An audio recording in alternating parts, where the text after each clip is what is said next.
কেতিয়াবা আপোনালোকৰ এনেকুৱা হৈছেনে বাৰু? পকা কল আছে ঘৰত, পিছে অলপ বেছিকৈ পকি গ'ল, খাবলৈও মন নাই আৰু পেলাই দিবলৈও অসুবিধা হৈছে, টান পাওঁ। তেতিয়া এনেকৈ পিঠা বনাব পাৰি। কল পিঠা বাৰু আমি সকলোৱে বনাওঁৱেই। এই অকণমান সুকীয়াকৈ বনাইছোঁ, কোমল হৈছে খাবলৈ আৰু খুব সহজতে 5 মিনিটতে তৈয়াৰ কৰিব পাৰিব। টিফিনতো ল'ৰা ছোৱালীক দিব পাৰিব। আৰু মই কেনেকৈ বনালোঁ চাওঁ আহক। এয়া কল লৈ লৈছোঁ, কলকেইটা দেখি গম পাইছে প্ৰায় মৰহিবলৈ লৈছে। এনেকুৱা সময়ত কল খাই ভাল নালাগে, ইয়াতকৈ অকণমান কেঁচা হৈ থাকোঁতেই খাই ভাল লাগে, নহয়নে? এতিয়া এখন কাটা চামুচেৰে এনেকৈ মই পিহি পেলাম। আপোনালোকে ইচ্ছা কৰিলে মিক্সি জাৰত দি একেবাৰে পেষ্ট কৰি ল'ব পাৰে, মানে ফেটি ল'ব পাৰে দেই। মই নিদোঁ, এনেকৈ দিম, একো কথা নাই, দুইটা পদ্ধতিৰে কৰিব পাৰে। এইখিনি কলখিনি ফেটি লোৱাৰ পিছত ইয়াতে মই এতিয়া যিখিনি বস্তু ব্যৱহাৰ কৰিম সেইখিনিও মই চেষ্টা কৰিছোঁ অকণমান হেল্ডি কৰিবলৈ। তাৰ কাৰণে মই লৈ লৈছোঁ অ'টছ। আৰু যিসকলৰ অ'টছ নাথাকে নিদিলেও কথা নাই, কাৰণ কেইবাবিধো বস্তু মই ইয়াতে দিম। আৰু অ'টছ লোৱাৰ পিছত এয়া আজিকালি নাৰিকলৰ গুড়ি বজাৰত কিনিবলৈ পায়, সেয়া দি দিলোঁ। আৰু এয়া চেনি, এইটো অপশ্যনেল, আপোনালোকে যদি চেনি নাখায় মিঠাৰ কাৰণে খেজুৰ দি দিব পাৰে। আৰু এয়া পগোৱা গাখীৰ অলপ দি পিচিবলৈ সুবিধা হোৱাকৈ এটা ইলাচি দি মই সেইটো পেষ্ট বনাই ল'লোঁ। আপোনালোকে অ'টছৰ ঠাইত চুজিও দি দিব পাৰে।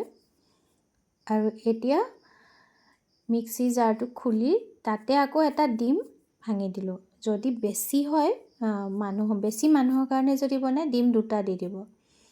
আৰু এতিয়া ডিমটো এইকাৰণেই মিক্সিত দি ফেটি লৈছোঁ, তেতিয়া আৰু চামুচেৰে ফেটি থকাৰ দৰকাৰ নাই, খুব ধুনীয়াকৈ মিলিও যাব আৰু মিহি হৈ যায়। বাউল এটালৈ এইখিনি গোটেইখিনি কাঢ়ি ল'লোঁ। ইয়াতে পিছে শেষ হোৱা নাই, আৰু ইয়াতে মই দুবিধ আমাৰ ঘৰুৱা বস্তু স্বাস্থ্যসন্মত মই ব্যৱহাৰ কৰিম। আৰু এইখিনি দেখিলে নহয় হৈ গ'ল। সেয়া হ'ল পিঠাগুড়ি। এয়া পিঠাগুড়িৰ ঠাইত আপোনালোকে চুজিও দিব পাৰে, মই কৈছোঁৱেই নহয়, যিকোনো এবিধ দিলেও হ'ব, কিন্তু এনেকৈ যদি দিয়া হয় খাই ভাল লাগে। আৰু লগতে কলখিনি পিহি লোৱা মই দি দিলোঁ। দি লৈ এতিয়া সানিম।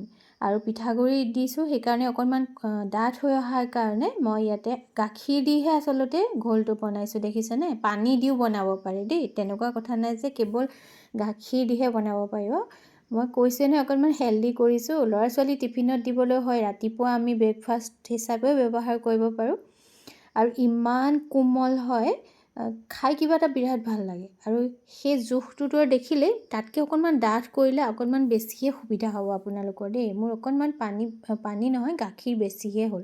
আৰু ইয়াত দি দিলোঁ মই ইনোৰ ঠাইত আপোনালোকে বেকিং পাউডাৰ বা বেকিং ছ'ডা যিকোনো দিব পাৰে। অকণমান ঘিউ দি দিলোঁ ইনোকণ গলি যোৱাকৈ। ইনো দিয়াৰ লগে লগে একেবাৰে ফুলি আহে নহয়, বেছি সময় পিছে ৰাখিব নোৱাৰি আৰু দেই। ফটাফট পিঠাকেইটা উঠাই পেলাব লাগিব। আৰু মই এতিয়া এয়া লৈ লৈছোঁ, দেখিছেই নহয়। মই পিছে ননষ্টিক কেৰাহী এখনতে বনাম। পেন হ'লে ভাল হয়, পেন যদি অলপ মানে ফ্লেট পেন হয় তেতিয়াতো আৰু ভাল লৰাবলৈ। আৰু মই এই কেৰাহীখনতে ঢাকি বনাইছোঁ, একেবাৰে ফ্লেমটো ল', কাৰণ ঢাকিবই লাগিব, তেতিয়াহে এইটো পেনকেক হয় ন, সেইকাৰণে নহ'লে তলৰ পৰা জ্বলি আহিব। যিমান ফ্লেমটো ল' কৰিব পাৰে, মানে কমাই জুইত বনাব পাৰে সিমান ভাল, কিন্তু 2 মিনিট সময় এইখিনিতহে লাগে।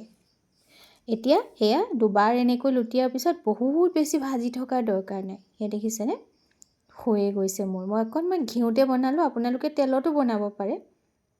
এয়া মোৰ বানানা পেনকেক ৰেডি। আৰু যদি ভাল লাগে লাইক কমেণ্ট এটা নিশ্চয় কৰি মোক অনুপ্ৰাণিত কৰিব, আৰু ভাল লাগিলে শ্বেয়াৰ কৰি দিব। আজিলৈ আহোঁ দেই।